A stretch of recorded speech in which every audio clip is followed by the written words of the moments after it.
So, warm welcome and very good evening to everybody, all the speakers and everybody who's joined us to listen in. If you have some questions for the panelists, we'll try and make some time at the end for one or two questions from you all. Of course, this is like we have been saying from the beginning, this is sort of a closed door roundtable. We don't want a huge audience kind of setup because we want this to be a very deep dive an interesting discussion between peers on something of interest and concern to all of us. I would first request everybody to put your mobiles on silent mode, if you don't mind. नहीं तो फिर discussion के बीच में alarm बजने लगेगा. So this is the second discussion of the second season of the Mint Leadership Dialogues presented in partnership with JSA Advocates and Solicitors. This year we've already been in Delhi. And today we are here. Next month we are going to be in Bangalore. After that we'll see two more events, 5 in a year. Last year also we did 5. Last year, like I had mentioned during our briefing before this meeting, is that last year we focused on per capita income, because while we have this great vision of India becoming a developed country by 2047 with a $30 trillion economy, the fact is that this skew in the per capita income needs to be addressed in a more equitable way for that benefit to really filter down to the people that matter most. This year, that journey has been somewhat complicated, right, by all sorts of geopolitics, trade fragmentation, supply chain disruptions. Mr. Trump is right at the center of some of the most, wouldn't say unseemly, but most unexpected kind of developments that we have never really come to expect, right? Like we were discussing, a businessman as the president, wearing a businessman's hat. These are off the record. So in season 2, we will look at how India Inc. can adapt and lead through this disruption that is happening all around us. So the subject for today's discussion, it can't be really more relevant. India in a fragmented world, opportunities and challenges for global and local leaders. Every disruption presents as many opportunities as it does challenges, and all our leaders have realized that. They are seized of that fact. Even in Delhi, the discussion that we had, there was more talk about what to do rather than how to save your skin. So we have a slideshow there of all the speakers. I will just introduce the speakers one by one. Mr. Girish Tanti is the co-founder and vice chairman of the Suzlon Group. Suzlon is a pioneer in renewable energy and wind power, especially. It handles all aspects of wind power from concept to commissioning, includes, if I get anything wrong, you can always stop me, right? Because this is all web research. So this includes designing, developing, manufacturing, and supplying wind turbine generators and project execution services also. It has installed wind energy capacities in more than 17 countries.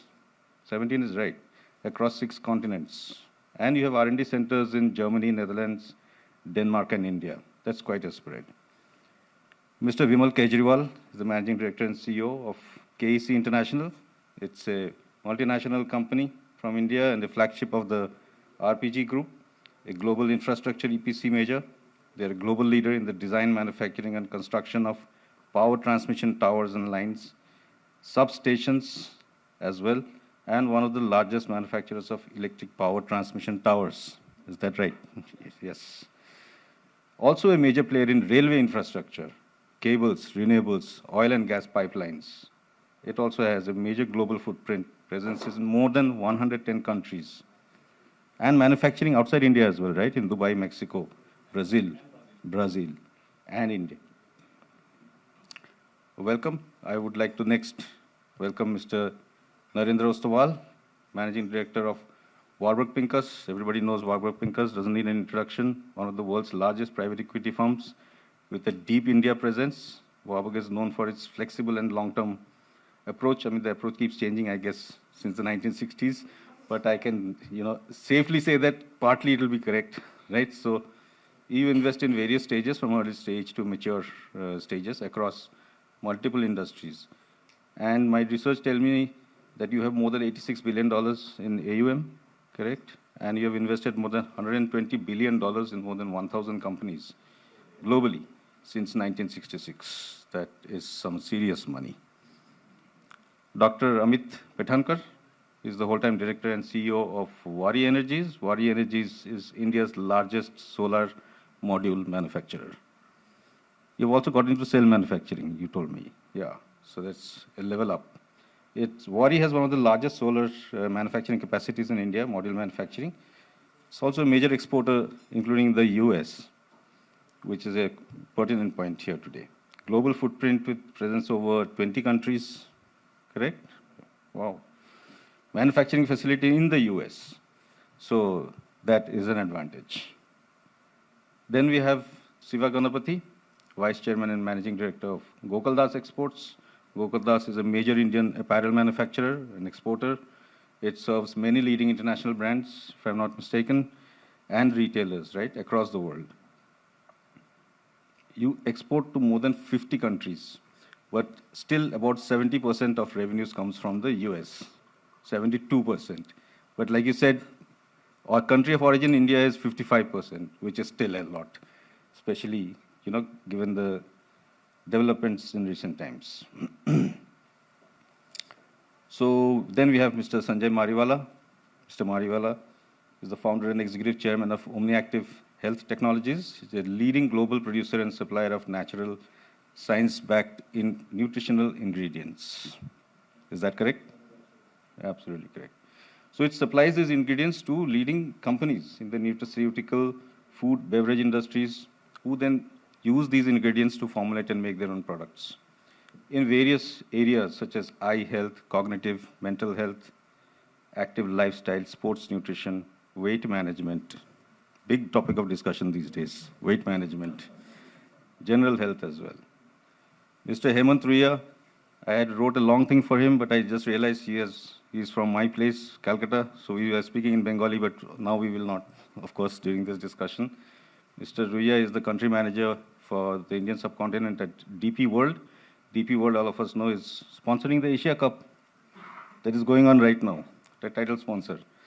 So DP World facilitates the flow of trade around the world. It operates a global network of marine and inland terminals, handles a broad range of cargo, including containers, bulk, and general cargo.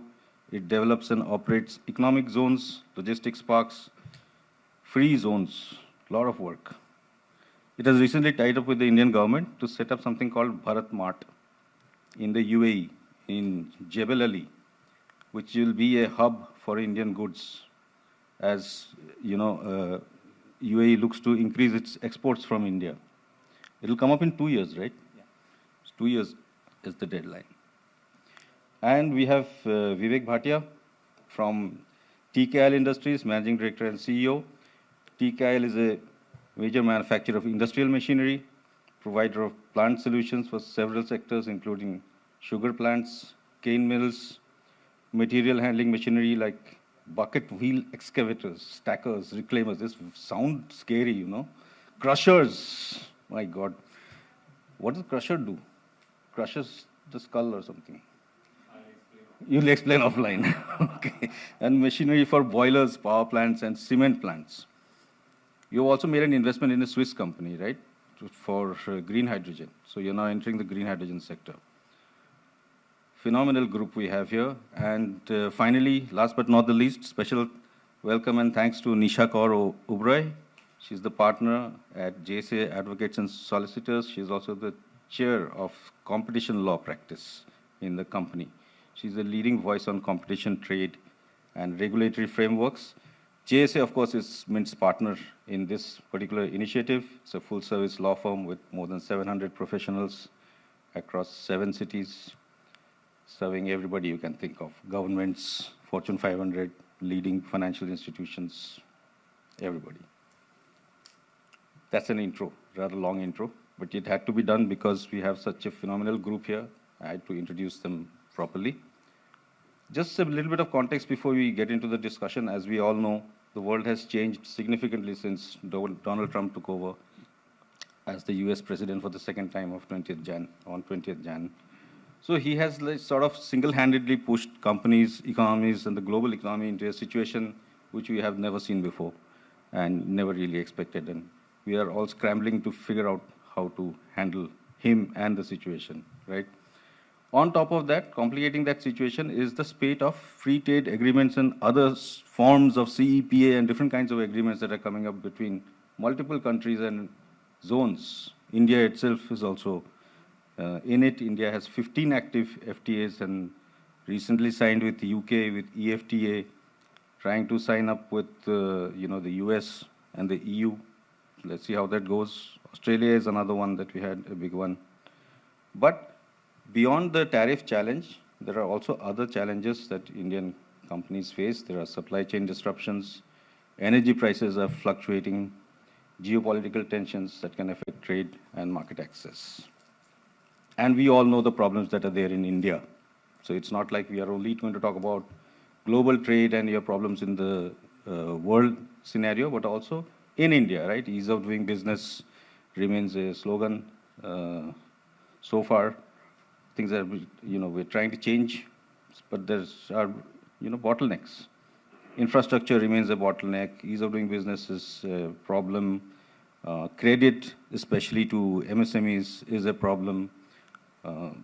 Skills matching, the kind of people that are coming up through our universities, through our technical colleges, just not matching up to the kind of people that you need in your industry. You can't just take them and put them on the job straight away. You'll have to spend another 6 months and some money to train them up, right? Inflation, TK, I mean, it's slightly under control now, 2%, thereabouts, but 2% is still a rise. It's not like prices are falling, prices are still rising, and that has an impact, especially on people with lower income, which means that their actual value of what they can buy is falling, even if inflation is low. So in the midst of all these challenges, our Indian companies and other companies, foreign companies who are in India, they are thriving. How they are doing it? So this turbulence, like I said in the beginning, it's a challenge as well as an opportunity. And today we'll find out from our leaders here, what are the opportunities they're looking at and how are they looking to tackle the challenges that are there. I would only request that when we are speaking, please speak to one another. Don't only speak to me. We'd really like to make this a group discussion. So if you are going to fight, it's fine, you can fight. We will report it. I also want to tell you that we are going to... So you better watch your language when you're fighting. Be, diplomatic. No, but just jokes aside, we are going to have social media tweets going out from here, live, and then we will have a report on today's discussion in the newspaper and in digital. So I had shared some broad questions. We don't want to go specifically into any particular company in detail, right? That's not the purpose of this conference. So let us first start with a quick, rapid fire kind of a question. We'll start with trade, since that is the really big elephant that everybody sees in the room. So if you had to describe India's position in the global trade landscape today, in one word, what would it be? It's an open thing. Who wants to start? Hemant, you want to start? Okay. Emerging. Emerging. Describe India's position in the global trade landscape today. Kingmaker. Kingmaker. Changemaker. Kingmaker. Kingmaker. Okay. Kingmaker, not bad. Huh? All right. Resurgent. Resurgent. Unicorn. I think your mic is off. Dynamic. Reactive. Reactive. Reactive is different from Kingmaker. Who said Kingmaker? You did. We're sitting next to each other. Siva. I'll react to it. I also feel emerging. Emerging? Yeah. Okay. Vivek? Yeah, dynamic. Dynamic. Narendra, did you get your say? No. Alternative to others. Alternative to others is something that we have been talking about for a long time. But is it really true? Is it working out? Is India becoming an alternative to China? China plus one? Are you seeing it in your industry, in your business? There is an expectation, but I'm not sure if that's really being met effectively. I believe that's you're probably right. That there is an expectation which is not being met. It's definitely an opportunity. It's been an opportunity last 5 years ago, 10 years ago, 30 years ago. Absolutely. And it's our time to seize it at this point in time. Are we seizing it? Yeah, I think, you see for... Yeah, Yeah, this I one. think, of course, different industries are at different state of their journey. And while we see, and it's a very dynamic world right now, so there could be pockets of opportunity where we could be in a good situations, whereas in some we may have at a disadvantage. So I think as industries, we just have to remain, there is limited what we can do as far as geopolitics is concerned. Our focus has to be in terms of being good at what we're doing, being the best at what we're doing, and you will find the market for that. So I think you just need to sharpen your skills. I think the opportunity is there. Somehow, I feel like what we may be lacking at the last element is thinking of ecosystems. I think our desire is there, but our actions are still a little bit passive. I would agree. I think this is why I say reactive, because I think we need to think of what we need to do and where we want to make a dent in the world. And if we want to make a dent in that area, we need to have a determined strategy and an ecosystem built up to go after that. There is some risk in it, but that's what entrepreneurship is all about. Risks. What about you, Nisha? You're bringing all sorts of people into the country and giving them advice. So tell us, is it really happening, India as an alternative? Everyone around the table, right, has created what the valuation is of companies today, exponentially more than it's ever been. Your mic seems to be off. That's credit to the Indian industry, frankly. You've got the domestic consumption market. Look at our stock market. It defeats logic at the end of the day. You're finding consumption is at an all-time high. Savings are at an all-time high. Where we need last-mile connectivity, I'll agree with Narendra on this. There needs to be, the desire is there, but that last-mile implementation, whether it's regulatory frameworks or more enablers, is what Indian industry really needs to fly. Because you can't curb them and then say go out and become a global champion of change and of scale and size if you're going to have regulators who then cut them down to size. So that needs to change. I think there are pockets where we have done well, and there are obviously pockets where, or sectors of industry where we could do better. Like? There are things where the PLI has really taken off. Electronic manufacturing, for one, Electronic manufacturing, of course. is definitely one. Renewables, again, is a very successful Is story. very successful, exactly to It's a great, Mr. Tanti's success. point. He's a living example. Yeah. But I would say that the electronics, some of it was a pull push, right? There was just so much of a necessity for the US to ensure that, I think they pushed us to make sure that it generates, as against we setting up everything and saying, chalo, now we're going to take advantage and we're sorting your problem out. I want Vivek and Siva's views. I think at the end of the day, it all comes down to factors that drive competitive advantage. And, businesses can try, but, if the economics don't work out, you can't export. So I think the good news is that as a country, we have started looking at it in a focused way. We are not now talking about general strokes that let's increase exports. We are talking about, let's take this sector, what are the 3 or 4 hindrances, let's fix that, let's become a global champion in that, and then go to the next one. And I think that's a big shift that we have seen. And, as Mr. Ruia was just mentioning, electronics is a great example. In the past, it has been auto components, it has been pharmaceuticals. And so I think we need to add to that bucket where, as a country, we can be consequential. Absolutely. Siva? I think, we have to think value chain, the entire value chain. And how do we dominate certain value chains? China, for instance, they dominate most of them. And they also play to scale. Large capacities across the value chain is the norm, right? So we may dominate some manufacturing industry, but we may not make the machines to manufacture those, for instance, right? The raw materials for that we may be still dependent on other countries.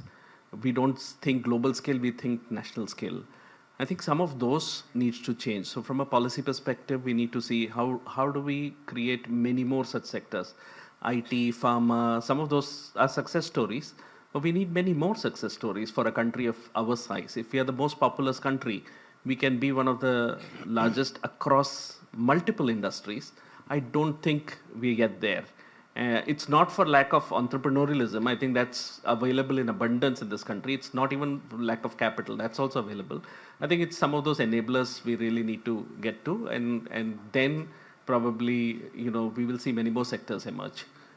India is still, I think, in some sectors we are thinking global. In many sectors we are not yet thinking global. We have to start thinking really global. When I say global, not just global markets, but global scale as well. Yeah, it's interesting that you finished, you said the last comment in the group, because I remember I had met the promoter of a very large textiles and apparel company about 3-4 years ago. And even at that time, he had said, I'm not naming him, of course, but he had told me that if you are in the US and you're looking out into the world and you're thinking, where do I manufacture to get not only the skills, but also, not only the cost, but also the skills benefit and all, where we to look at, you would only look at China or you would look at India. China, because of its regime and the nature of its regime and various other complications, is not a very easy place to go into it. So the natural choice then comes to India. He was very, positive about the whole thing, but it hasn't really worked out that well. And now with the, the hammer of the tariffs, because Vietnam and Bangladesh have lower tariffs on apparel and textiles than you do, right? So you're hit even more. Well, the tariff regime may change after some time, right? So I don't think we should really be particularly bothered. That's a speed bump on the highway, I think. Okay. So we should look beyond the tariff and see how do we still build, world-class industries. So capacities, some of the companies will naturally dominate, right? In textiles and apparel, even if you look at it, there are a lot of small and medium enterprises, a lot of large enterprises, right?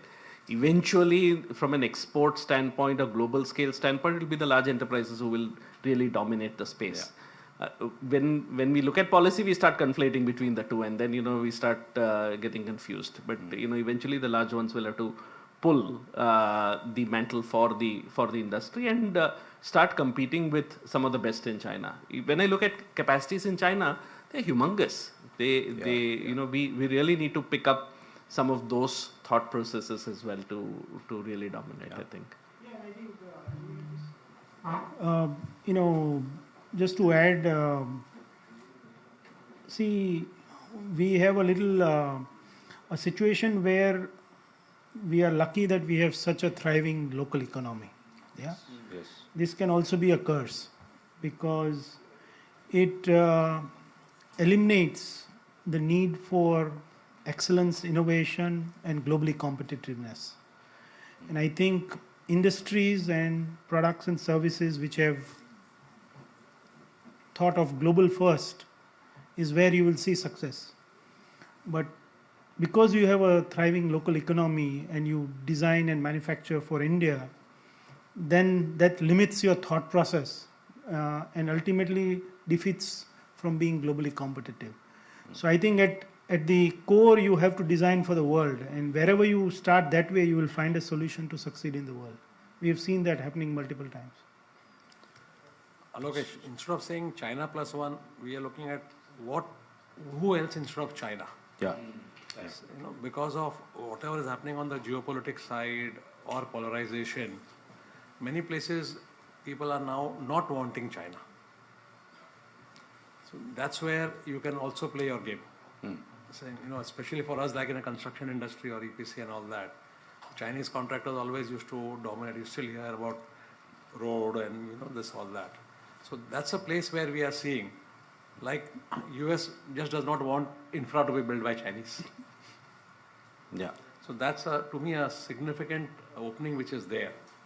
And I still remember many years, 5 years, 6 years back when Australia and China were fighting on the shrimp, whatever exports and all that. Yeah. And that time suddenly the Australian market opened up for India.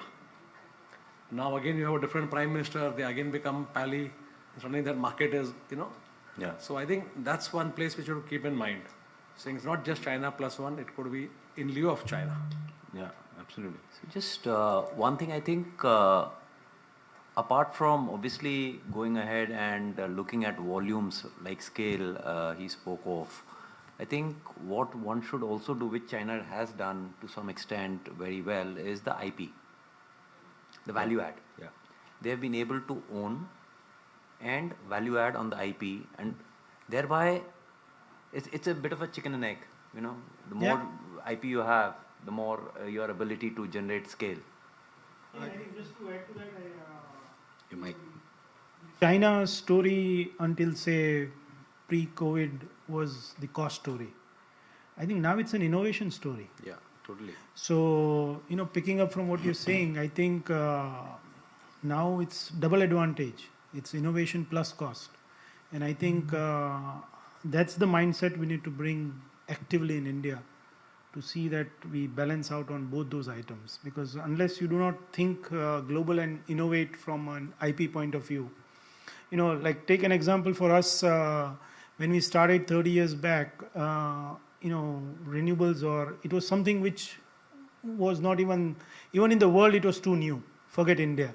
We took on that challenge. But almost now since 25, so I think 5 years after the business in 2001 itself, we took it upon us that let's make a pure, fully owned IP, turbine for ourselves. And it was a tough journey.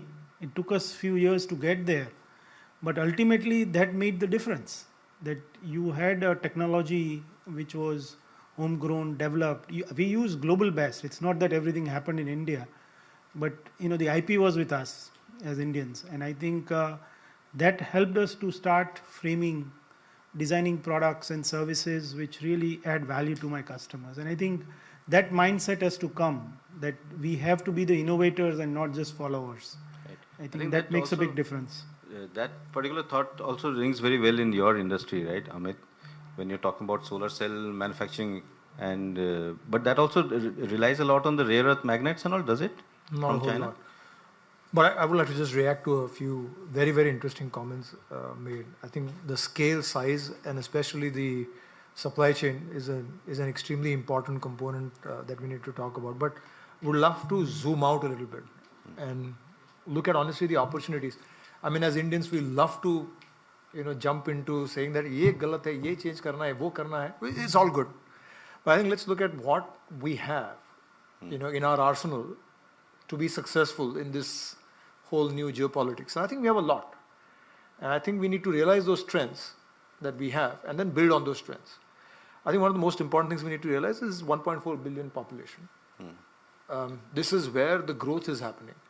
Across the world, Europe is not doing as well as one would want it to. Africa is still to come of age, right? Southeast Asia, well, somewhere here and there. There are only real 3 countries which are very, very solid. India is one of them. China, of course, is and will always be. And the United States. These are the 3 big markets which are there. And we are a part of it. What does India bring onto the table? It brings onto the table a demand which everybody is interested in, right? It brings onto the table talent which everybody is interested in all across the world. And a geography which has a lot of stuff to offer. From the perspective of energy, whether it's nuclear, whether it's renewable, whether it's all of that taken together, and the possibility of self-reliance. And that's why I said it can be a kingmaker, because as the powers that be shift,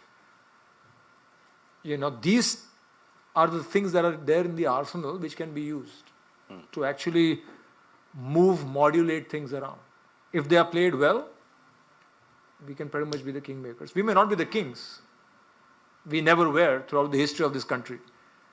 But we could be the kingmakers. That can be contested by a lot of people. Yes. That we were never Let's kings. just look at how China does it. Just think about it from a China model. I think one of the things that China has done, where perhaps we could learn from them, is to look at targeting a specific industry and saying, how are we going to build a whole ecosystem that caters to becoming world leaders in this space, right? Whether it's the government, or whether it's the infrastructure, whether it's the infrastructure spend, or whether it's subsidies as we term them to be, or interest benefits, or going after specific markets and technologies. I think they corner the whole supply chain, and I think that's one of the points one of you made about supply chain. I think that's an important element to consider. And then make it easy to do business for the Chinese companies, and obviously difficult to do business for the other companies. That's a different chapter altogether. We can talk about it separately, but making it easy to do business, I think, is an important criteria also, because if you want to make a dent in the global market, you got to be quick, you got to be innovative, you got to be cost competitive, you got to be your costs have to be the lowest and your margins have to be the largest, because you can then build resources which you can sustain long term. And I think how does the government help you do that is really one of the questions that you need to think through as to what are we doing to make that dialogue far more effective. See, I just want to come in here. See, I think there are two tracks. One is factor-based growth. And if we take factor-based growth, you can only have linear growth, because you need to put more resources to generate that kind of growth. If you want exponential growth, you need innovation and technology. Yeah. Now, I'm sure everybody would want exponential growth for India. Why shouldn't we? But the whole question is, in our country, we keep looking for Arjun. We keep looking for the person, who is going to build that technology. We forget that before Arjun, you need the Dronacharya. So where is the innovation in the education system? How are we getting the best professors in the world to train the young talent in India, right? What's our strategy to attract that? And if you look at what China has done, it is an outcome of a strategy that has played out over the last perhaps decade or even longer. They have systematically sent out to the best universities in the world their students, they have sponsored them to get trained in the most cutting edge fields, with the expectation and requirement that they will come back and continue their research in China. So it is not an accident that suddenly a lot of IP is getting generated there. It is by design. And I think in India we need to wake up to that, because without innovation and without creating a strong pipeline of Dronacharya, you will not get a strong pipeline of Arjuns. So we have to fix that first. Yeah. Mr. Tati, you wanted to say something? No, I just wanted to add to what Amit was saying that, when you look around the world, I think India is beautifully and uniquely placed today. And I would say the glass is more than half filled for us, in terms of opportunities. So I think it's now our ability to unlock that potential and convert it. And I think when you look around and go to several countries globally, things are in pretty bad shape. I think we have more things to celebrate than rest of the world, I think. So we should stay positive, first of all, in the whole aspects. And end of the day, you are running one of the world's largest democracy. Things happen its own pace. There is challenges. सबको साथ में लेके चलना है. It's a different approach to building countries. And we have our core unique strengths as Indians also, and our culture. So I think we have to play on our front foot at what we are good at. And I think home market is great. Not many countries have a strong home market. They don't even they have negative growth. Market ही नहीं है. So I think it's a beautiful period for India. We have excellent home market. This is the time for innovation, time where our young people can really take on big challenges and do more. And I think a lot is being provided in different forms as support system. Global funds are also so positive about India and investing in India in such a big way. Even for them, where are the opportunities? They have to come to India. India is a huge place of opportunity for everybody. Anybody wants to sell or invest, this is the place. So I think it's a beginning of a beautiful period for India. And I think within that, each one of us have to find that niche for yourself. But the key thing is go for excellence, go for global competitiveness, be the best in the world, be the innovator in whatever you want to do it. I think if that mindset comes, rest things will start falling in place, because we cannot be the second. You have to strive for excellence. Awesome. So we had a very nice, opening exchange of thoughts. Let's now take this to a slightly, I'll take on your point, Amit, where you said that India has a great market, 1.4 billion people, but I am now going to ask you a question around what is the opportunity that you see in the midst of all this turbulence, keeping two things in mind. One is the 1.4 billion is really not the market, right? Because the market is smaller. Yeah. The number of people who are in the workforce who are able to spend is not 1.4 billion. And that demand, if you look at the demand curve right now in India, the demand is really not climbing in many industries that you serve.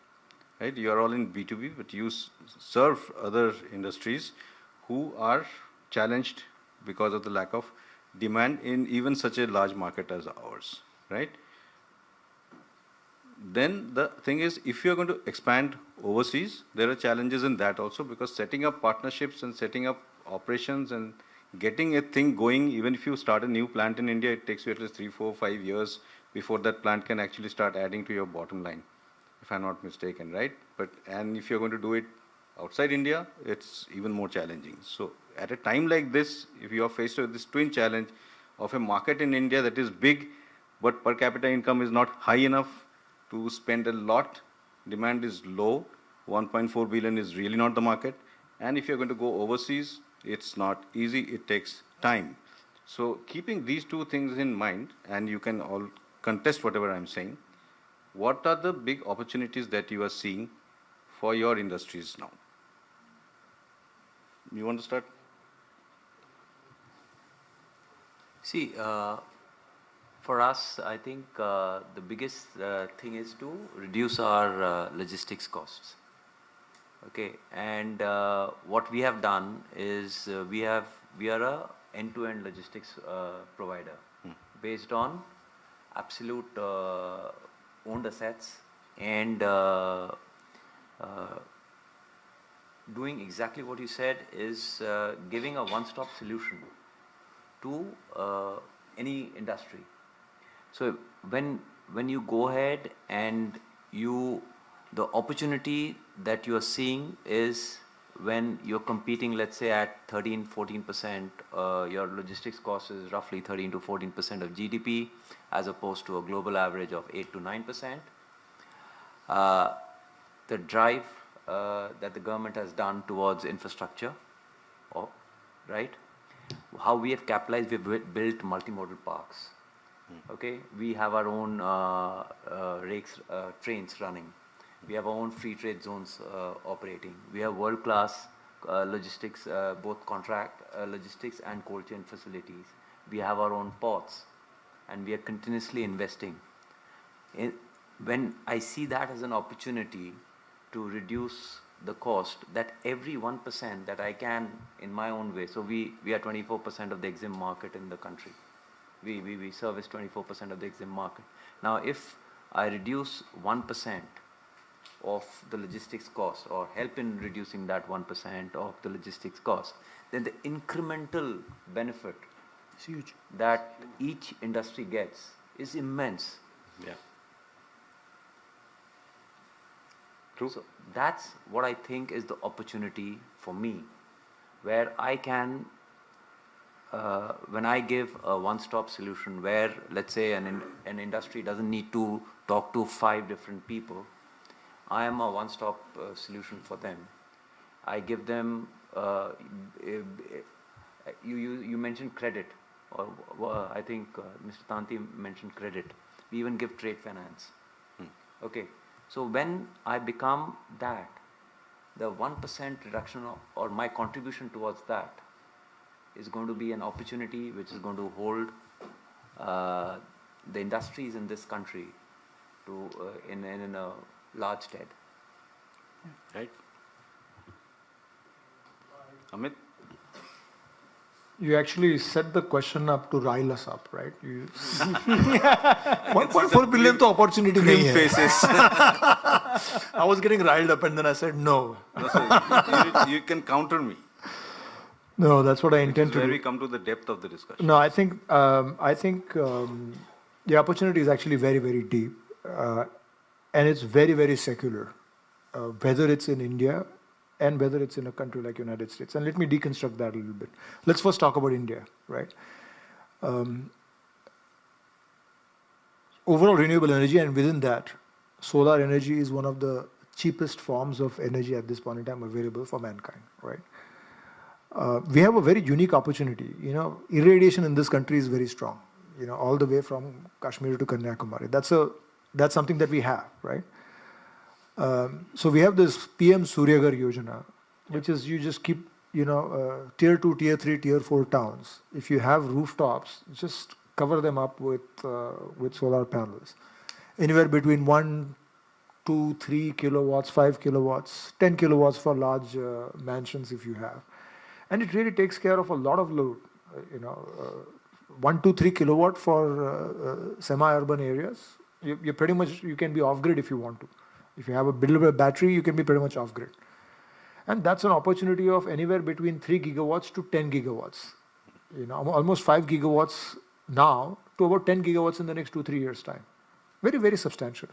Well, just to put it in context, till last year, we as a country used to put about 30 odd gigawatts throughout, right? And then that's going to change to 10 gigawatts of just rooftop in a couple of years' time. That's big. PM Kusum, which is essentially for farmers, right, is another very, very big. I mean, we heard of farmer suicides and so on, many of the issues which are associated with some of the costs which people are saddled with.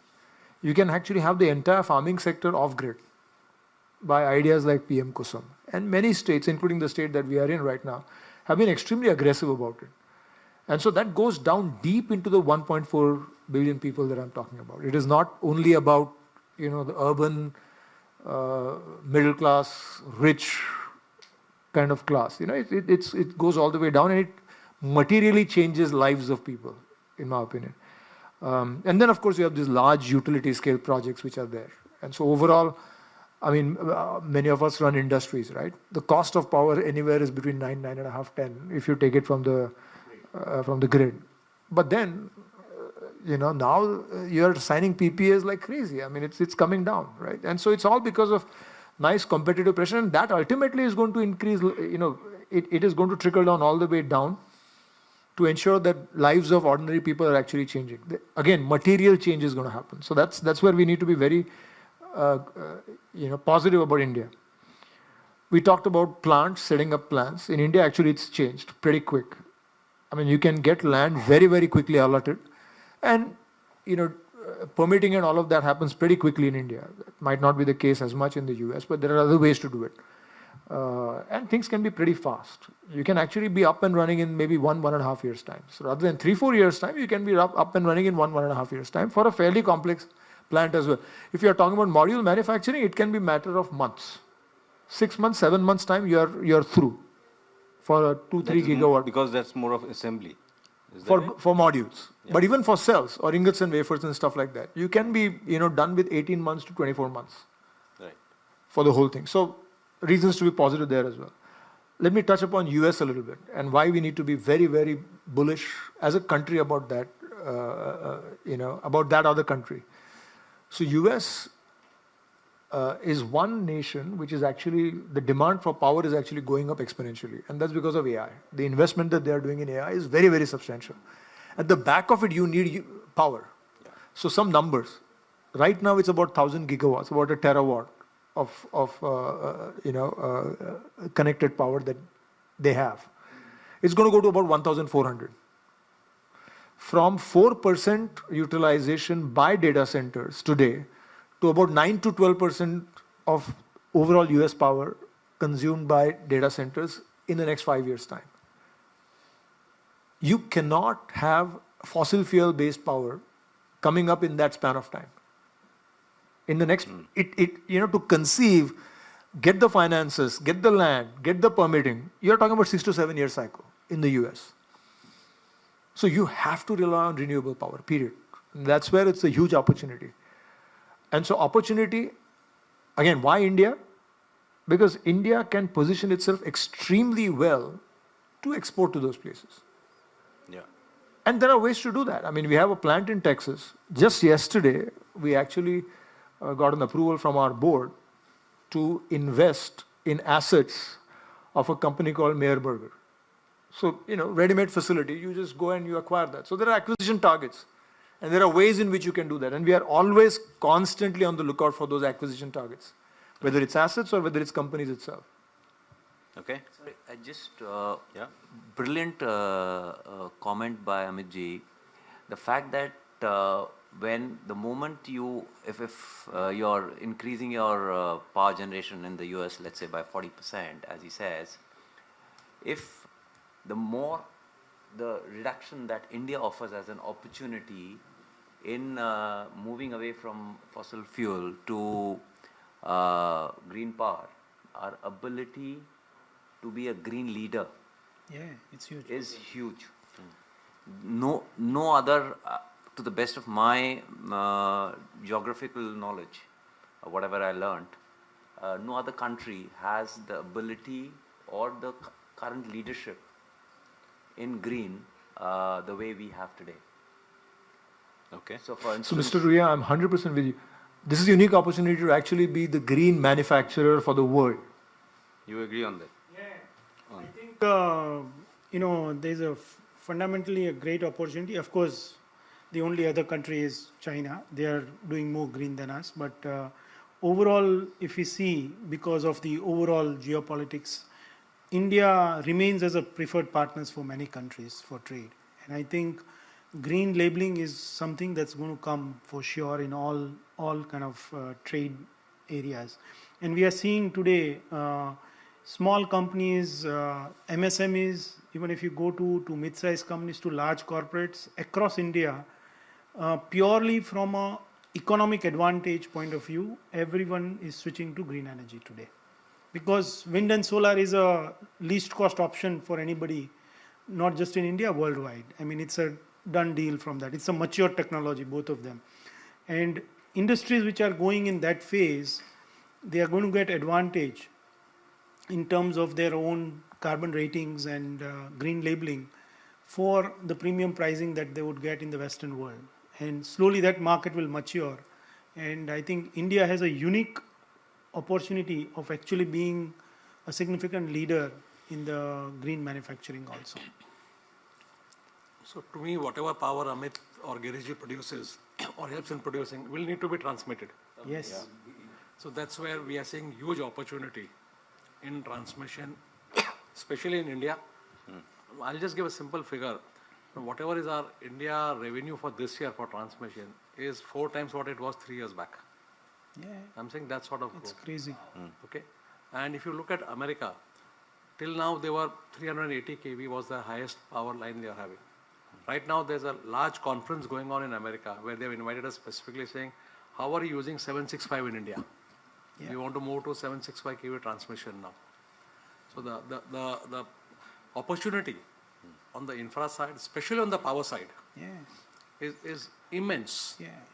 And just to give you scale also, just in wind also, if you see whatever we have built in last 30 years, about 50 gigawatts in our country, in the next 5 years we're going to build 50 gigawatts. Scale, and this is same scale for all of us. Transmission le lo, solar le lo, sabka ek aisa hi hai. So I think at least in the energy transition space, wherever we are operational, the opportunity is humongous. And also if you see purely, I mean, the story for wind, if I talk again, since the original focus itself, in the early days, just like you mentioned about the logistics, we went through the same journey.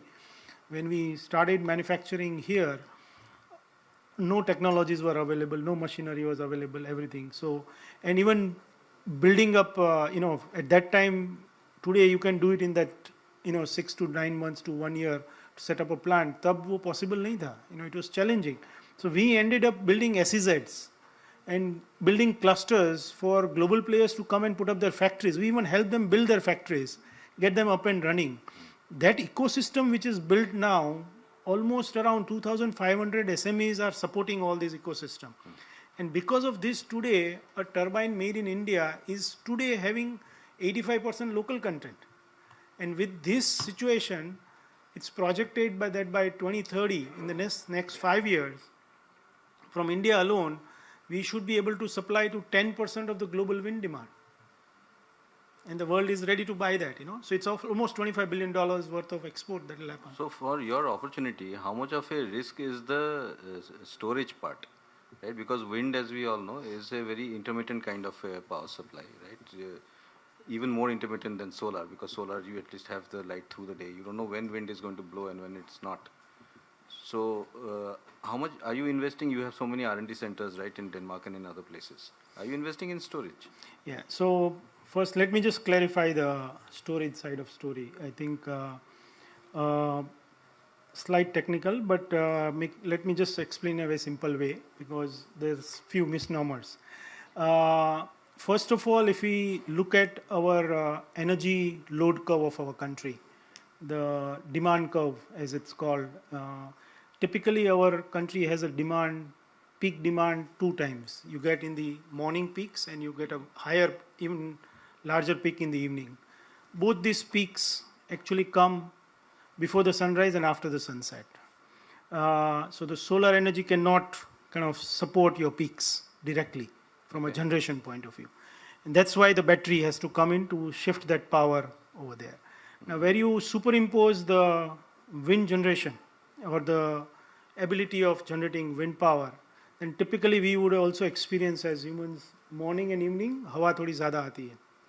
And when you superimpose the actual generation curve of wind onto the demand curve of India, it actually fits pretty well. Okay. So you are able to generate when you need it in case of wind, a little higher percentage than in case of solar. So you will need more battery storage for solar to displace that power when you need it and less for wind from a concept point of view. Additionally, even from a seasons, if you see, we have a peaking demand which comes during the monsoon in India during the season. The electricity demand is much higher during that, and then you have it in the winters. And again, both these periods, the winds are high, and you are able to support that. So from a overall requirement point of view, battery is less required for wind than solar. However, for any renewable energy source, because you're dependent on nature for generation, de facto you need storage technology, and that's something that's critical. And I think the way current technology developments are happening, I think we are in a good place where today, with the right combination of wind, solar, and storage, I think you are able to get firm energy, means energy on demand, which is kind of the least cost option to any conventional source also.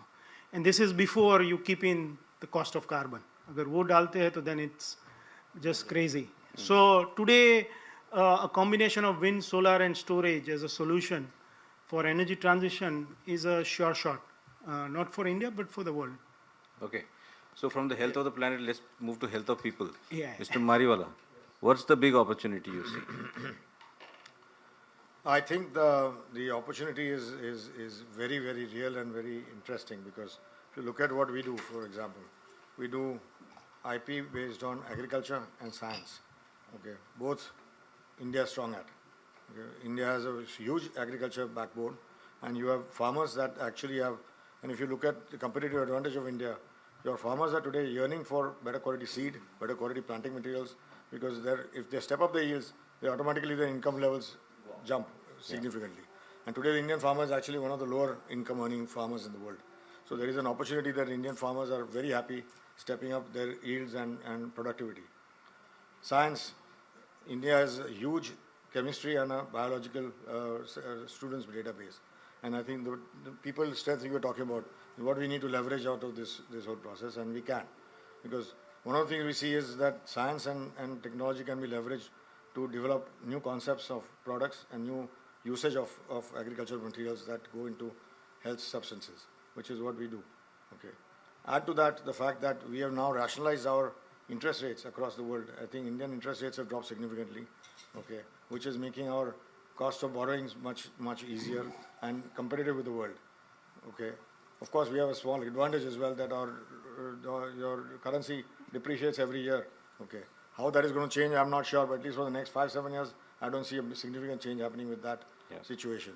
You mean it's going to keep going down? It's going to continue to be a drift. Okay. Yeah. And I think it's also a determined strategy both with the government as well as with the RBI and the economic situation of the currency.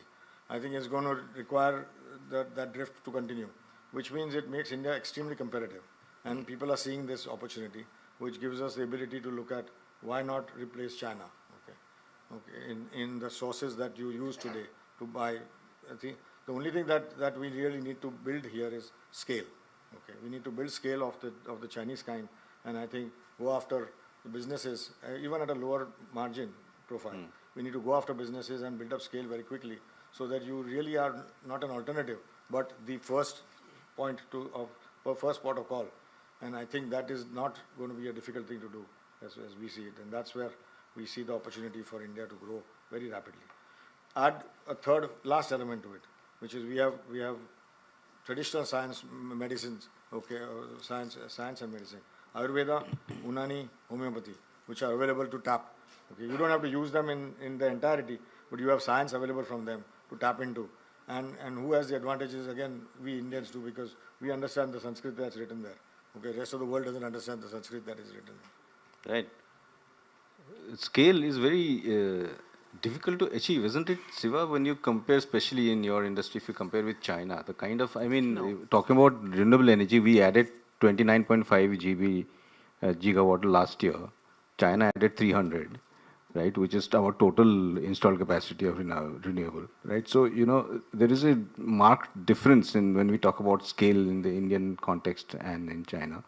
But what about your industry? What is the opportunity you are seeing? Because you are obviously under a lot of pressure. Again, I think the opportunity is huge. If you look at our industry, right, apparel manufacturing itself, it's a 500 billion global trade. That's the exports. India's exports is 16 billion. We're still small.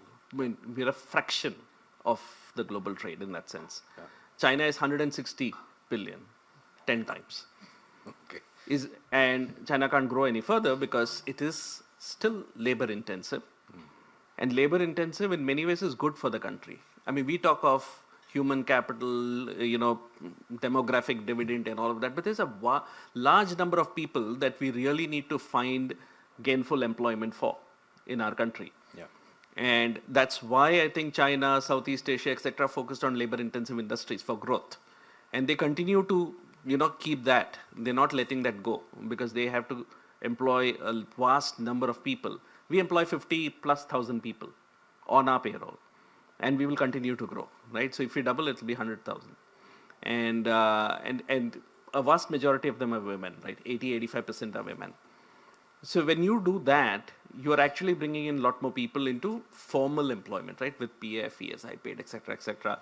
Yeah. And every component of wage we audit and ensure that they get their due. This kind of employment is required for the country. So in many ways, we have availability of labor, particularly more so in central India, eastern India, northern India, etc., and most of those states. There's abundance of labor available. I think some of this industry, we should really tap into them. And we set up factories in Bhopal, in Ranchi, and some of those places. We were largely south oriented in the past. And we're getting abundant flow of workers for that. So when I look at scaling up, right, scaling up factories, adding additional units, etc., it's quite possible. If you create that middle management, which can then in turn modularly add incremental capacities, I think it's quite possible. We've cracked that code on how do we scale up. Scaling people is the hardest. Modularizing, putting a factory is actually easiest. Putting a capacity is the easiest thing to do. We can do that eyes closed. But putting 2,000 people in a factory and ramping them to the productivity level at par with China or Vietnam is a different ballgame altogether. And that's something which, if you can do it and do it at scale, do it, multiply it and continuously multiply it, I think then that's something which is can yield incremental dividends. I think we are going through that journey. We are nearly there, and I would say that there are many areas where we compete head on with China. So our business is global. We bid for every order, and if there is a party in China or Vietnam who can bid 10 cents lower per unit, the business flows there. Yeah. So it's that dynamic, yeah. And we tend to gain business from them. We are pulling business from some of those countries. So if it can flow either way. So how do we make it flow our way? And that is when you have scale economies, to compete with them, and productivity, which is continuously improving, right? So we currently are at about 4% annual improvement in productivity per employee.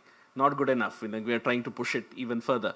But that's something which we need to embed in our DNA so that we are able to compete with some of the best in the world. So we benchmark ourselves with the best players in the industry globally. Our customers are global. Our competition is global. So if we continue to do that, then I think we will succeed. Across industries, this can be replicated, and we need more of labor-intensive industry. I feel for the simple fact that this country needs a lot more blue-collar, formal employment, because we have more than 50% people in quote-unquote agriculture, but probably they are in informal employment, not being tagged anywhere, and hence called agriculture, right? That's not the norm for the world.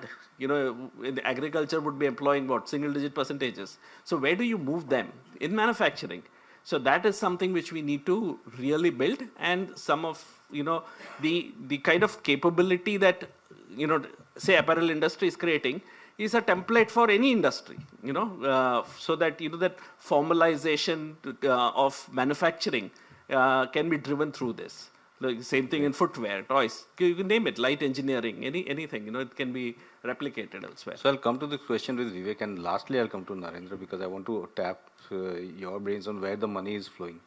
But manufacturing, you are an enabler of manufacturing. You make machines for manufacturers, right, across different industries. And manufacturing is becoming very, very smart, with smart factories, digital factories, robots and all that. The need for people, the way, the scale at which Siva is saying, is really not needed anymore in manufacturing, isn't it? So the point that the government has, manufacturing has to be 25% of India's GDP, is a slogan that has been around for a long, long time. And probably even if you reach there, it's not really going to add that many incremental jobs. Because I heard a story, and I don't know, Mr. Tanti is here, so I can ask him, but I heard a story of a windmill, in Denmark or somewhere, where to manage an entire farm of windmills, there was just one person in a control room. Is that correct? Would that be accurate? Yeah, so, yes, I would say it is something that's feasible and doable. We also today, when we operate almost 20 gigawatts across 17 countries, with technology, and this is being done for 20 years now, you can digitally track and manage them digitally. But when you have a failure, or when you have some issue to manage, then that's where you will need more people to rush to. Yeah. And it's just that different countries have a different level of service level agreements, and different geographies have that variation. So you would kind of design it differently by country in terms of what is the advantage. And again, we having an advantage of labor in our country, you are able to provide higher level of service also. Yeah. So it makes a difference actually. So I think, sorry, just to address your question and also what Mr. Tanti said, right? From the perspective of managing a wind farm or a solar farm for that matter, maybe you might not need that many number of people, but to manufacture a turbine or to manufacture a solar panel, that's where you will need a lot of people. Now, the intensity of people might not be as high as Mr. Siva is talking about. That's what I was saying. Because But just to put it in perspective, our factory in Chikli, the main factory that we have in Chikli, Gujarat, not too far from here, employs 10,000 people. Okay. And is that much higher than what it would have been 20 years ago? It's that size and scale, it would still require that much people. So now Nike tried to automate shoe manufacturing. They put in a whole bunch of consultants, some of the best manufacturing brains, to completely automate shoe manufacturing, because they thought that that's a big cost, right? And a large part of shoes are being made in China, Vietnam, and all those places. Couldn't do it. They tried for 10 years, gave up, wound up that project. So it's still manpower intensive. And when you add up a typical cost of making in China versus making in India, one area where we have a distinct advantage is in labor cost. We are significantly cheaper than China, and that is an advantage for India. Yeah. But it still brings me back to that question, Vivek, of whether you can really attain that kind of scale in manufacturing anymore. And what is the opportunity for you? So I think we've heard some answers already, but I'll come back to it. I just want to comment on the opportunity part first, right? I think we heard about the renewable side of it. We heard about the power transmission side of it. Actually, I feel, and we are experiencing it, the opportunity is really, really broad-based on everything that connects with infrastructure. So even on the thermal power side, for example, India is going through a massive boom. We are as a country, running short of our ability to service the number of projects that we are wanting to build, right? So we are talking about 100 gigawatt of thermal, and in a very, very short time frame. So that is huge. You look at steel, you look at cement, you look at roads and bridges, whatever infrastructure-oriented sector you see, India is today booming, unlike anything that we are seeing anywhere else in the world. I can share with you, I took a delegation of CEOs to a European country, I won't mention it. We went there trying to find opportunities. When we reached the conference, which was a set of regional countries getting together in that place, the minister of the country was waiting for us. There was a delegation of CEOs waiting for us. And the whole conversation was, how can they start supplying something to India? That's how, and they announced a India-specific fund to enable their industry to start, building up footprint in India to supply the demand in India. So that's how we don't always talk about it, but it is the reality on the ground. Now, coming to your point on manufacturing and, how does that double click into employment, I think that is the best bet we have. And there is no other industry which is going to employ gainfully the mass of people that we have. And incidentally, we are already running short of skilled manpower to service what we want to produce. For example, I have 5,000 people doing O&M across the country. I could very well do with another 1,000 today, right now. Right? I have around 75 EPC project sites across the country. The single biggest challenge for us is construction labor, to execute the projects we want to execute. The single biggest and the highest. Is it because of skills or is it because the labor is not there? Just availability is not there, right? And we are trying our bit, so we've invested in 3 ITIs. And, but at the end of the day, I think when we want to accelerate our growth rate from 6 to 8% to an 8 to 10% orbit, I think this is where employment and finding the right people, matching them to where the demand is going to come is going to be a big topic for us. And fortunately, I think there is enough recognition of this aspect. So we are seeing, a lot of action and conversations around this. So that is, I think, the good side of it, that, we recognize the problem and we are starting early to try and fix that. Okay. Now to Narendra. Where or which of these industries are you putting money in? Where are you seeing growth? Who will go back with a smile on his face after dinner? You tell us. So we are spoiled for choice because at the end of the day, private equity as a category, and we in particular are essentially growth investors, right? And wherever we find interesting characteristics between, the type of entrepreneurial talent that sits even just around the table and the growth prospects, I think we basically just need a Venn diagram where both of those match. I'll come back to one of the earlier comments you had made around the current state of where India is and how are we seeing that. So with 1.4 billion but fewer consuming people, and you will argue in the last, call it 12 months or maybe even 18 months, somewhat sluggish macro. I wouldn't say we've been sort of really gung-ho from a pro-cyclicality environment. I think as private equity, we see both of those as opportunities. I think the fact that there are fewer consuming people means undeniably, and I think Amit made that point earlier, undeniably the next 10-20 years is going to be growth. And you don't have to think from where it will come. It will have to come. It is a trend that is started that I think personally is irreversible. So long as we are able to fix the employment and we don't run into a social element, I think the underlying growth in many sectors is a given. The second element I'd say is that, so if you just, even our business, right? I think if you went back, I don't know, maybe 6-7 years ago, we were investing a couple of $100 million a year. We are now investing $1.5 billion a year, right? And if I look forward to say in the next 5 years where I want to be, easily I want to at least double that.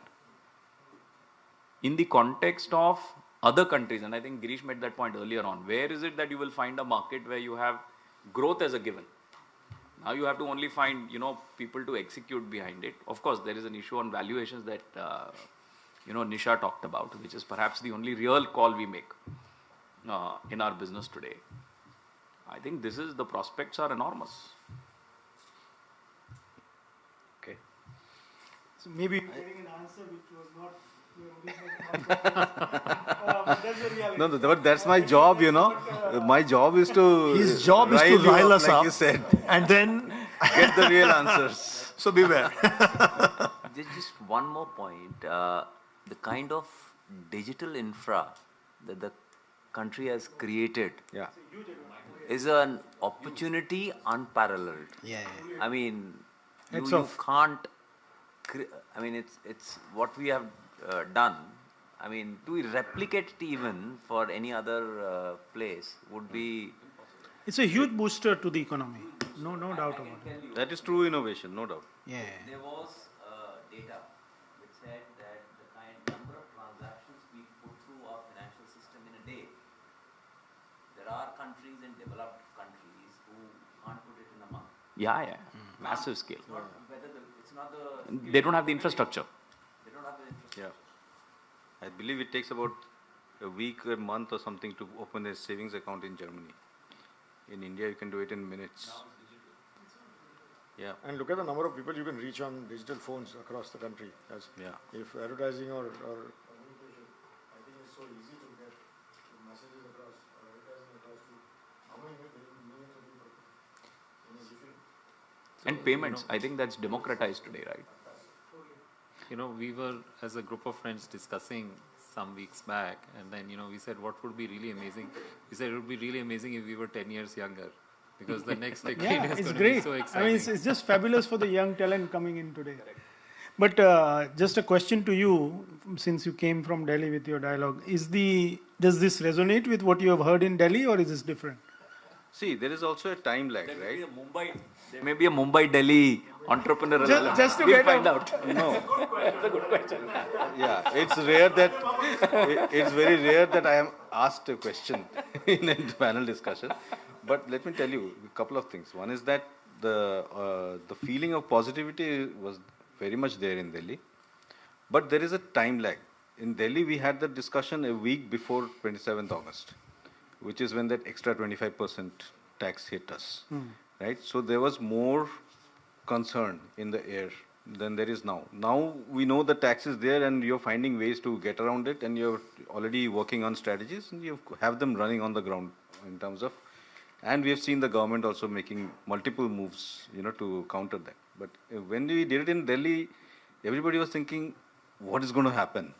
We had, like I told you, Siva, we had Mr. Dhingra from Orient Craft. He was, beside himself. What's going to happen? Crores of people are going to get out of jobs. Orient Craft is also a very leading apparel and textiles exporter. So there, but the positivity around India is very much there. Sometimes, as a journalist, my job is to ask you, slightly uncomfortable questions to get the real thing out, because I also feel that 1 billion is really not the market. The market is smaller, but it's growing. That is the other nuance, that the market is growing. And at one point, if India has a 1.7 billion population, probably 1.4 will be the market, right? But it is not so today. But there is also the fact that if you look at cars, for instance, till a couple of years ago, cars in the 15 to 20 lakh range were outselling everybody else, which is very, very uncommon for Indian market, because Indian market has forever been known as the small car market. I remember meeting Mr. Lim. He used to be the MD of Hyundai when I was an auto reporter.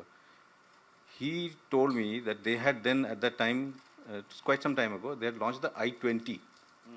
Remember the i20 was a big hatchback. And it was launched around the time that Honda had launched its Jazz big hatchback, which was a huge flop. And Hyundai had launched the i20, and they had, this MD told me that they took a risk of only coming out with 500 cars in the first month.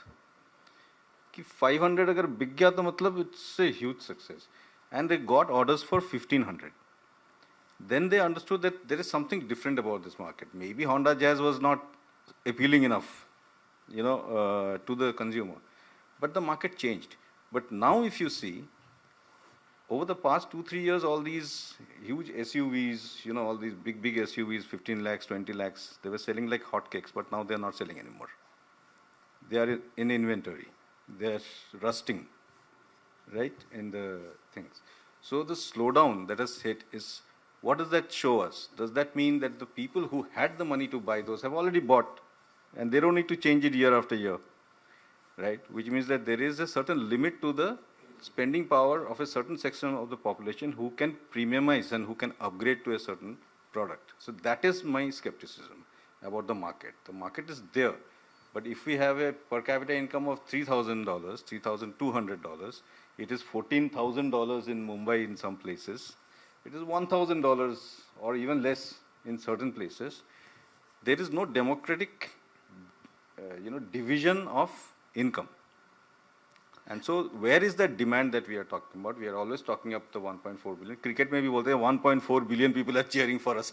Well, actually, not even half of that probably watch cricket. But there, Alokesh, at least for the 3 industries that we work in, all the work we do is in the rural economy. All. So trickling down effect of that, I mean, today when we put up a wind farm project in those villages, because you don't see windmills in the urban environment, they're all in the rural environment. So we have seen the whole neighboring 5-6 villages ka pura 5 saal ke andar, it just changes, drastic changes.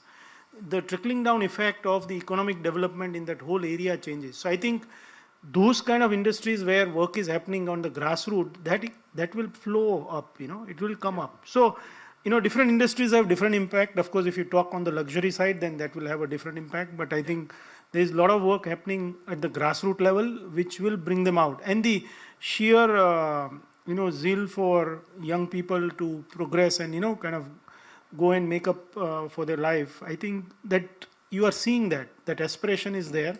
And I think opportunity bhi hai. And today as industries, I think all of us face this problem that on one side we need talent, other side talent nahi mil raha hai. So there is a huge opportunity from that point of view. Yeah? But talent nahi mil raha hai, that's probably a policy weakness also, no? No, I think one of the shortcomings or weakness of our economy is that the urban population is very small. I mean, if you look at India as a whole, right? I mean, 35-36%. Versus and urban GDP maybe about 65% or something like that. Yeah. If we somehow look at urbanization as an objective at a policy level, it will make a huge difference because opportunities increase, education, the scale economies which work in urban clusters are much higher, even for people, right? Even for a thelawala, the market he can access is much bigger than if you are selling something in a village. So that if you look at the global top consuming economies, right, US, Europe, China, together 50% of the globe, their urban population is 80%, 75% to 90%, thereabouts, right? And 90% of the GDP will come from urban areas. We are still 35%. We really need to move more people to urban, but our urban infrastructure sucks. So we really need to build that up. And then when you say markets, you will see markets fly in India when that happens, right? I mean, the consumption can go through the roof. I think that's one area which is yet to be tapped. There are counter arguments to that also, but the point that you have very naturally moved into is about policy and what sort of policy changes. I mean, move more people to urban India, the problem is who's going to farm the lands? Where are you going to get your food from? Right, if it happens on a mass scale, but that is a different issue. But Nisha, I wanted to come to you. You've been quiet for very long. Tell us, in the context of all of this, we have heard a lot about the various challenges. If there was one sort of policy change that you think is really must be done by the government, one or two, what should they be to enable India's growth in these difficult times? I mentioned scale at the beginning, that you cannot have policy and regulators which then cut Indian domestic champions down to size, because then they're never going to be able to compete globally. Look at the contrast with what the US is doing, right? A large part of why Trump is playing his tariff card, and he's made it very clear, he says particularly Europe and the UK have been penalizing the US tech companies. Now the 6 US tech companies, market capitalization is $20 trillion.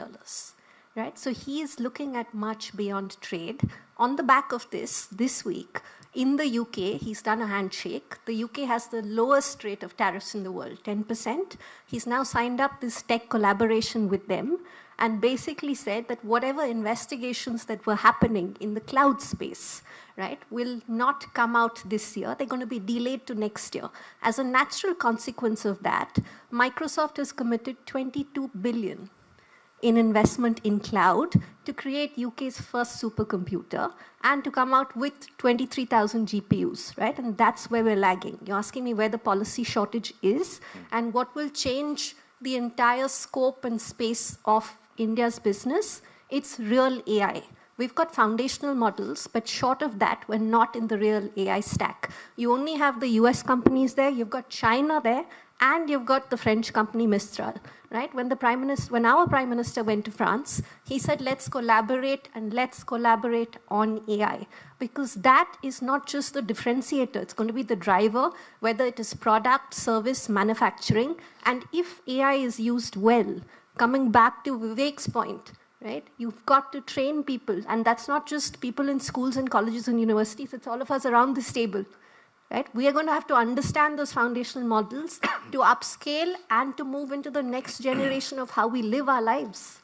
And that is what is lacking, because right now the entire focus, even on curbing AI, the new policies which are coming out, we're thinking how are we going to curb? What are the flaws in the system? How do we stop something before it's even started? We're not at the AI table.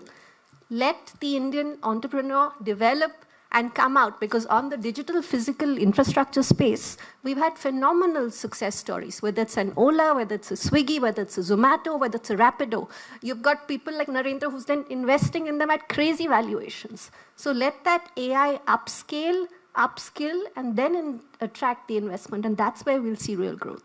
So you're saying that don't bring out a policy on AI at this point. Let the entrepreneurial spirit flow. I'm saying short of ethical considerations on AI, don't curb AI at all. There should be zero policy curbs on AI. We're not at that stage yet. Let it completely scale up in all forms, right? Government intervention will happen to protect jobs at certain levels, because if you have a problem there, then you have to be able to upskill them and move them back into that new AI space, or you use them in the infrastructure projects, right? Around this table, at least it was a great learning for me today in terms of how we could be the new green manufacturing destination. That itself is going to need a lot of labor. So where you're losing out on automation, efficiency, processes, start moving people there. There is enough opportunity. Okay, we are talking about policy suggestions for the government. This is one policy suggestion that Nisha has made. Mr. Kejriwal. I think first, on the lighter side, consistency. No change in policy. Okay. The amount of changes we keep on seeing every day. No, you suggest something that will make your life easier and better. That's what I'm suggesting. You don't need anything. You have I'm saying consistency in whatever you're doing. I think that's where the investments will happen. Every day you keep on investing something, and tomorrow, I'll give a simple example. We are in the business of providing water. We build water pipelines. Okay, and we have a reasonably large order book. So we buy a lot of pipes and all that. So with the orders, the pipe industry invested a lot. Last year, suddenly the finance minister forgot to provide it in the budget. Okay. Seriously, I'm saying. So for 1 year, they did not make any payment to anyone. Wow. Okay. And I was on TV yesterday saying the same thing, incidentally. And now the tweet has already gone out. And so now what has happened is all these people who are invested in capacity are in real trouble. You know, I'll tell you, a year and a half back, we were begging them to supply pipes. Today they're sitting in my office, giving you 360-day credit to supply pipes. Right. That's what is actually happening. That's why I think, and these people are also exporting. That's what I'm saying, consistency of policy is very critical. On the change side, I think what Hemant said is, I think our biggest bugbear is lack of logistics, lack of infrastructure to export. You know, I have a plant in Dubai, I have a plant in Nagpur. So from Nagpur for exporting to US, I built in minimum 45 days for the ship to sail. Okay. Dubai is 2 days, 3 days. That's where you lose order. As simple as that. Because when someone asks you how much time will you take to supply, and you tell him, no, I'll take, my minimum supply time to US is 8 months. 8 months? Of which 4 to 5 months is on account of logistics. How can that be solved? By proper policy. Better infrastructure. Better infrastructure, better logistics policy, which has been announced and all that, but I don't know what is happening on that. Yeah, the intent of 8% of logistics cost. You is miss there. one Concorde train, 7 days there's no other Concorde train next to it. And then if you miss one shipment or you again wait for another 15 days. I think that's where, if you really want to be global on all these things, that's where you need. Second thing is, we have talked about China plus one. So our biggest competitor is China in terms of global market for EPC. And you're not outpriced on your product. You're outpriced on interest costs, on financing. Okay. Okay. Today in India we are paying whatever, 6%, 7%, 8%, whatever it is. China gets completely subsidized. Okay. So the amount of money which they can offer, the amount of payment terms they can offer and all that, that's one of the biggest issues which we have. Right. Okay. I think and that's what most of the developing countries look for on the credit side and all that. US may not look for credit, but if you're looking at other markets, that's where you get outpriced. Not on your base product, but on whatever else. Yeah. Vivek, is it the same with you? We are trying to grow our exports, let me put it like that. But we have been successful in many ways because we are doing projects in Africa, Middle East. We have done and supplied equipment all over the world. I think I fully agree with what Mr. Kejriwal is saying, that product competitiveness is there, right? I think at the end of the day, how do we get everything else together, right, to support our final pitch? And we have leveraged, Exim Bank, for example, in financing certain projects, and that has worked well for us, right? But the logistics problem is a real challenge, and actually I was not aware that's the margin of difference, but it is significant. And I think the other point, fully agree again with him, the arbitrage on interest rates or cost of funds for China versus India is significant. And incidentally, it is again a deliberate strategy. So, I mean, China is really, really focused on exports. Whereas in India, I think it is one of many priorities. The moment we make it, a primary priority for the government, I think all these factors are solvable. All Is these that the issues curse are you were solvable. referring to? The domestic market can be also a curse. Yeah, so I think just to pick up from that, I think, we see exports as nice to have, and not must to have. I think the moment India shifts as a must to have, we will see a very different policy regulation on exports. And I think there is huge opportunity for exports from India. And I think, in the last budget also, they announced the national mission for exports and all that. We still to see what kind of things can come out of that further. But I think it's very important that India focuses on exports and picks up the bets on the industries where we believe we can really make a big difference and really go behind that in a big way. Likewise, also, I think we have, the vision of Atmanirbhar Bharat.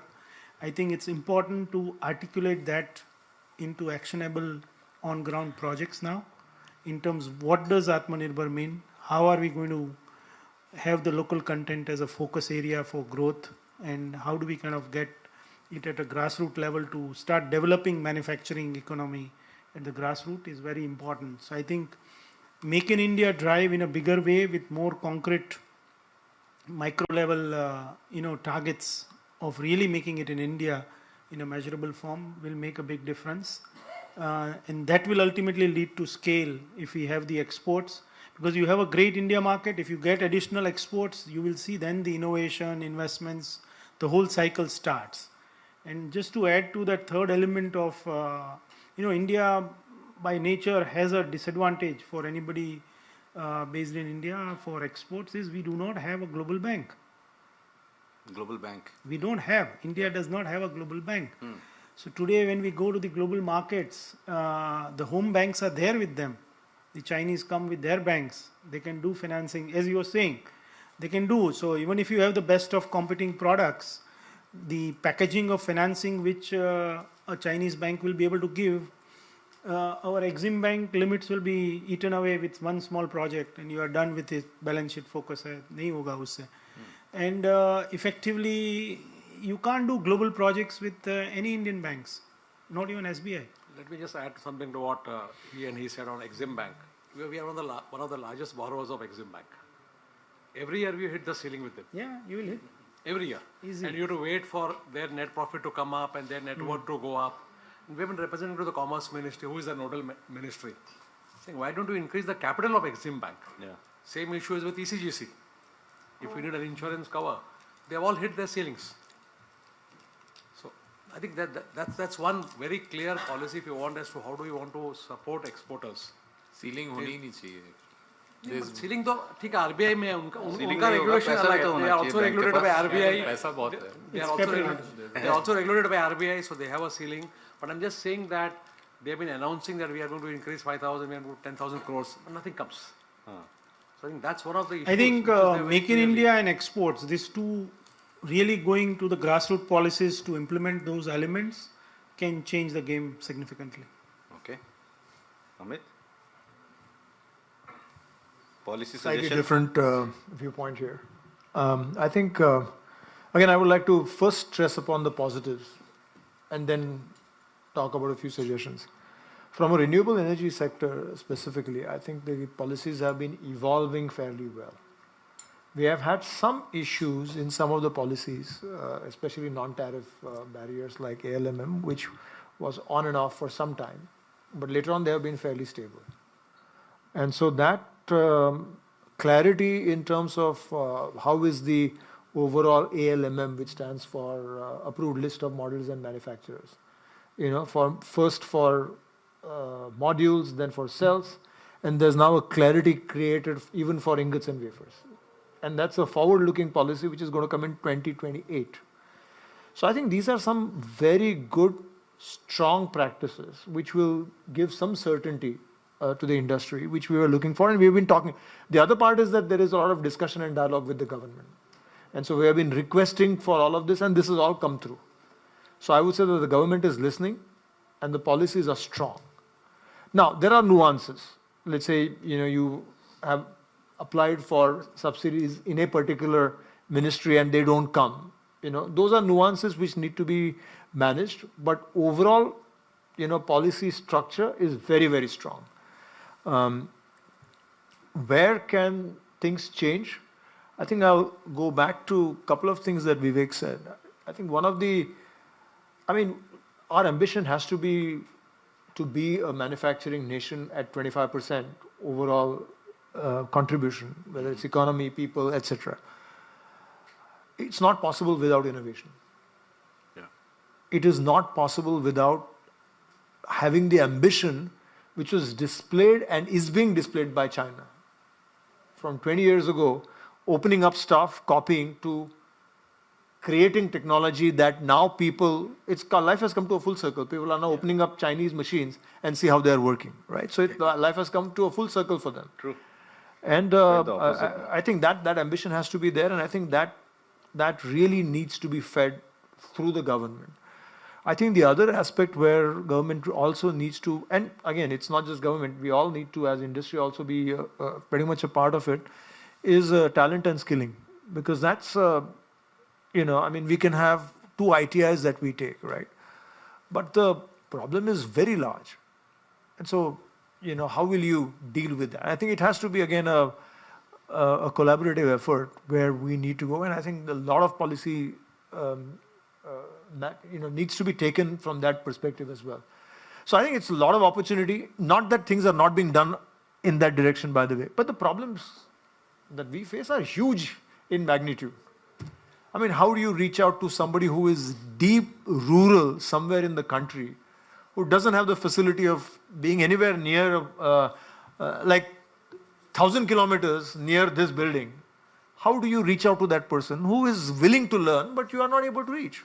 And so it's a big problem, and so no easy solution. So I think we need to work together with the government to kind of do all of that, build policies, and do all the stuff that is required. So I think just double clicking on that, what Amit said, and going back also to what Nisha said, I think we should, if we really want to achieve something big on the innovation side, we need to pick 5 or 6 future sectors. We need to, let's say, pick AI. We need to pick quantum mechanics. We need to pick robotics, because what we are seeing with robots that are autonomous is incredible. And maybe a couple of others. And then we need to say, okay, today we don't have the institutional capability to do cutting edge research on this, but let's set a goal. 5 years from now or 10 years from now, India will be the #1 patent holder in each of these areas. Now, what do we need to do that to achieve that, right? So that means, and we are not short of funds as a country. Let's see, I mean, we are beyond that today. We can put enough funds to build the institutions, the infrastructure, the labs, which can support all of that R&D. But also we need to say, we have to go after the best talent in each of these sectors, no matter where they are in the world. And we need to make sure that they are doing their R&D, they are teaching PhD students, MTech students or whatever in India. And I think that will completely change the picture a decade from now. I'm surprised nobody spoke about tax reforms. What about tax reforms? Is that really such a big issue? I'm not sure if that Is it not? I don't believe it is. Okay. I think we are competitive globally also as tax is concerned. Okay. I think what we need is perhaps a little twist to what everybody said. If I would add a little more color to it is, I think the policy that needs to be put into place with, and only this government can actually do it from what I've seen till now, okay, is to build accountability into the government. The policy of building accountability into the government is what's not happening. Okay. If you say you're going to deliver something this year, deliver it this year. Okay. Don't take 5 years to deliver a policy here. It makes no logical sense because 5 years hence the industry is dead. Okay. It makes no sense. I mean, you talked about MSMEs. We've been talking about MSMEs for 20 years now. Yeah. Okay. What have we done about MSMEs? We just can't come up with a damn policy. Okay. Because I think nobody's focusing on it because बहुत छोटे हैं यार उसको कौन सुनेगा उसकी बात है. So this is a real challenge. If we say we are going to do 5 things this year, let's do 5 things and get them completed. Okay.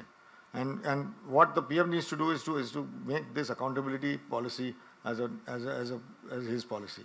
Okay, to make this which is what he started with, I want to ask Hemant, you're based out of UAE, right? Your headquarters? Yeah. What kind of tax do you pay? Corporate tax. I can speak for myself. What's the corporate tax rate? No, there are some taxes that I'm aware. Exact numbers. Now it's 15%. Yeah. It's 15%. And it was 9 last year. They've increased to 15. Okay. Because, there is also a way to get to 16. There's a way to get to 16. So that, India is competitive. We are competitive. I don't see a challenge. That's wonderful to hear. I remember a few years ago, there was one of the budget announcements had said that if you set up a new factory or a new entity, then you pay 15% tax compared to 25%. Which is how you get to the 16. Which later on I heard from certain industry people that it hasn't really worked because the roadblocks were too many. It has? It works for us, clearly. Okay, that's great to know. The one other, I think... So do you want that lowered to like 10%? He's still writing. I'd be happy if the personal taxation came down, but not. That we all But can. corporate tax, I'm not too worried about. Sir, on that we are all on the same page. Sabke same page. No, but I'd like to, Alok, zoom out on something that we underappreciate in terms of policy reform. And I'll tell you the genesis of this. I think we are going through a phase where Indian businesses will have to create flexibility to manage the nature of issues that we are dealing with, right? So take a hypothetical example. You have a business that is fundamentally exporting to, let's say, the US, right? You're in effectively a place where you don't know how your life will play out. Hopefully it eases out, but who knows, right? It may not. How do you create flexibility for that business to reorient, reorganize? And if you then take that to the highest level, between making privatization, take privates easier, creating less friction in combining businesses. So you think about how cash is, let's say, dividend tax, for example, M&A tax, for example, creating some flexibility on how you're able to manage labor, right? You may have to combine manufacturing facilities to become more competitive, as an example. Financing for some of these transactions. Of course, equity, I believe we can play a role, but there's going to have to be a full financing stack that has to come about. And could you enable Indian companies to more flexibly acquire businesses elsewhere, right? In some places, if you have to jump the innovation curve, the answer may actually be, let's go, let Indian businesses go and acquire technologies, right? And then create that talent pool. Honestly, if you go back and see some of the things that China has done on just acquisitions, amazing. This package, if you put together, you have given any business, whether it's vulnerable or a chance to reorganize, reinvent, reorient, find a new, right? You combine a domestic textile manufacturing business or a brand with like superb scale manufacturing business, which was originally doing, let's say, all exports. Reorient, reorganize, rebuild. But it needs the whole flywheel to come about. Another suggestion I can give, and this is, wearing my hat as somebody who's worked in a large MNC as well. I think India needs to focus on, and we should track this actually as a metric, how many regional headquarters for Asia are in India. If we just single-mindedly drive that metric up, I can tell you a lot of all kinds of things will start happening in India. But that would be very low at this point, right? I mean, most countries. It'd be very low. That's why I'm saying Everything is Singapore. Singapore, yeah. We are still the largest market, but the headquarters are out of Singapore. Yeah. Even Indian companies are headquartered out of Singapore, several startups. That has a big influence because, many of those guys end up leading the global corporation. And if somebody is spending 5 years and a whole bunch of global talent is flowing through the country, you don't need better advertisement than that. That's a good point. Okay, we are at 8 o'clock and we have an audience here.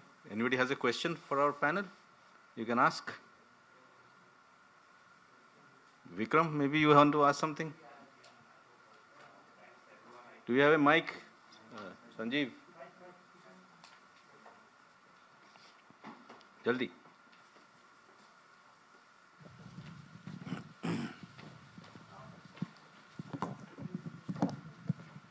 Vikram is a lawyer, so be careful what you answer.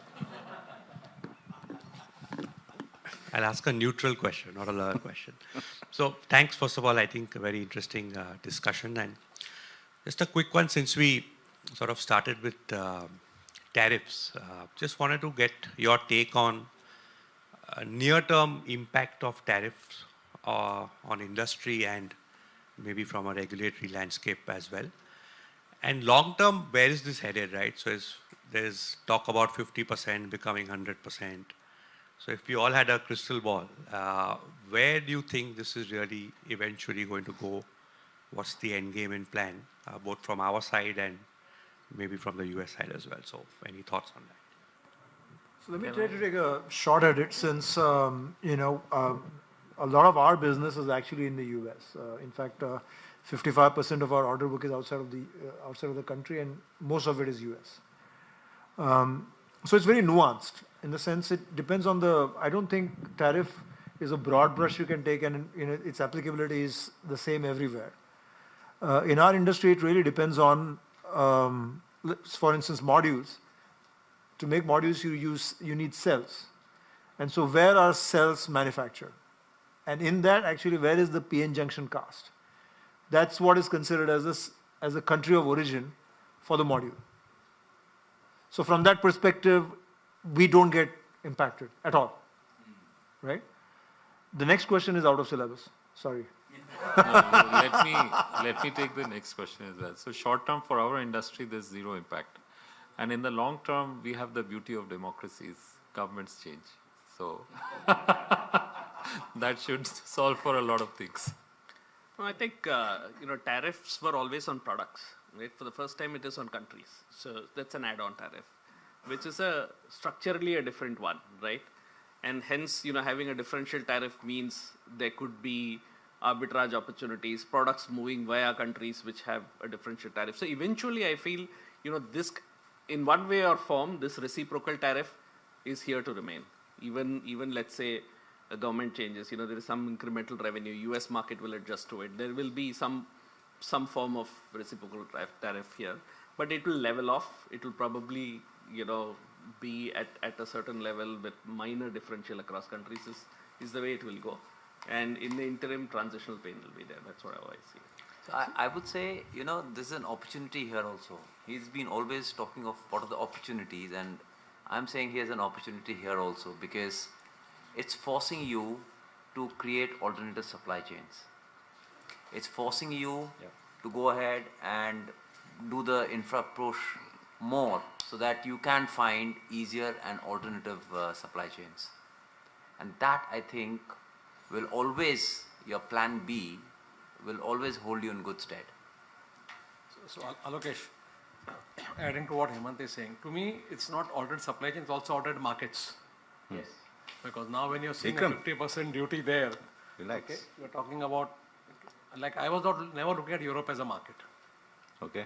Now suddenly we started looking at saying, okay, US maybe should look at Europe. Okay. Number one. Number two, for an industry like us, we are fortunately not impacted because there's a universal tariff of 50% all steel across the globe. So it's the same tariff. But the flip side of it is that my Mexico plant is very happy. Because, there's a very strange duty structure there. If you use steel imported from US, there's a zero duty. So suddenly my Mexico steel has become cheaper than India. Okay. And that plant is running full now. So that's the advantage of, we were talking about, should we look at the exports as nice to have or must to have? I think from a point of de-risking and all that, I would always recommend that we need to have exports at least to de-risk. Like my international revenue keeps on varying between 50% to 30%, depending upon the market in India. But we have that flexibility. I think that becomes very critical for industries. I think if you need to survive or grow, how do you de-risk yourself?